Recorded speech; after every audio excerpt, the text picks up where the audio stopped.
What's up? Good morning. What's going on? It's been a while, but thanks for clicking on my video.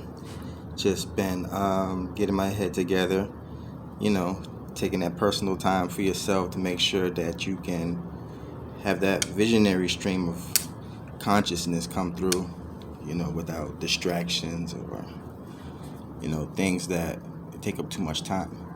But I was on the YouTube earlier, and something was brought to my attention. A contract with Black America addressing racial equality. Have anybody heard of this? Heard about it? Again, a contract with Black America addressing racial inequality. I guess it's some type of article or writ. I'm guessing that Ice Cube is behind. It says here, prefaced by Derek Hamilton, professor and executive director, Kirwan Institute at the Ohio State University, and incoming Henry Cohen, professor of economics and urban policy and university professor at the New School. So, watching one of the financial professors that I usually get a lot of my financial advice from drew my attention to this. I'm not going to take credit for it. Of course, I can't take credit for it. I'm assuming that we want to spread this around so that all of us can have an idea or put in or just have a universal expansion of consciousness. We all need to move past, labels. The name calling. I always say name calling. That's one of the things we got to stop doing. We got to stop focusing on what's, fighting, over talking each other, trying to outdo each other. We got to call out the BS. But, time will hopefully show, what truth is. But yeah, it's definitely an interesting article. I read it myself and I commented on it. I didn't want to make this video too long. I'm just starting my little thing out, so every 5 minutes I can get in the morning to, get any type of work done, whether it's shoot a 5-minute video, do, some photo editing on my phone. I have my laptop out here now. But, I usually come out here in the morning. Some people want to try to have a little bit of criticism about how I present myself, but, it is what it is. I try to take the time out in the morning and try to get some of this good sun on my skin. I do have an autoimmune disease, and one of the best things for, an autoimmune disease or illness is to have vitamin D, because it really helps your immune system. And one of the best ways to get vitamin D is to absorb sunlight. So I come out in the morning, I read my news, do my research, have fun, watch movies or videos or Netflix or whatever. And right on my front porch, I just sit here.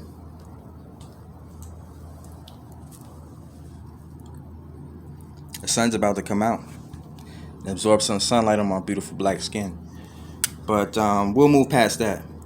I just want to read this contract to you. It says, this contract with Black America strikes at the heart of racism and presents a blueprint to achieve racial economic justice. It was written in the backdrop of the killing of George Floyd, which set off a wave of protests not seen since the civil rights era of the 1950s and 60s, and a global pandemic in which the black mortality rate is more than double the white rate, and in which 45%, nearly half, of black-owned businesses closed. That the impact of something presumably random such as a pandemic, however catastrophic, can be so linked to one's racial identity is highly problematic, and further evident that as a nation we are failing miserably. This links to a larger political and economic vulnerability, whether we're in a pandemic or not. The immoral devaluation of black lives has been ingrained in America's political economy and is long overdue for a reckoning.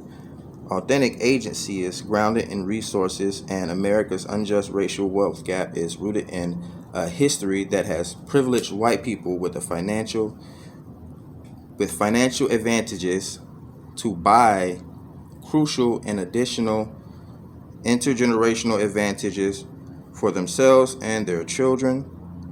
Government policies and literal government giveaways provided them with the finance, education, and land and infrastructure to accumulate and pass down wealth for one generation to the next. Wow. In contrast, black people were largely excluded, and when they were able to accumulate land and enterprise, it was subject to seizure by government, complicit theft, fraud, and terror. This contrast with Black America understands that this disparity is dramatic and that changes on the margin won't cut it. To reverse decades and generations of discrimination, we need a bold overhaul of our laws and economy. This contract rejects the racist and unsubstantiated rhetoric that ignorance, so-called grit, and personal responsibility are the sources of racial disparity, along with the accompanying neoliberal paternalism modeling in which government attempts to coerce or incentivize insinuated defective black people to behave accordingly and make better decisions. It is abundantly clear that the racial wealth gap has nothing to do with black behavior and everything to do with white privilege. So as a nation, we are finally ready to reverse our enduring and immoral blight of racism and authentically live up to the creed that all men and women are created equal. I do not know, but we have witnessed across all 50 states and pretty much the entire globe civil protesters shouting with solidarity that Black Lives Matter. Younger generations and social movements may be redefining economic good to embrace the principles of morality, humanity, and sustainability. This contract with Black America is a patriotic pathway to promote our shared prosperity and achieve racial economic justice. So y'all sink that in. Y'all need to find this website. It's contractwithblackamerica.us. Definitely need to take a look at this, fam. But I'm gonna holler at y'all later. Y'all take it easy, be safe. Get you some vitamin D, take your zinc, get you some vitamin C in you. You know, drink your tea and drink your soup. Have a good day. Be safe.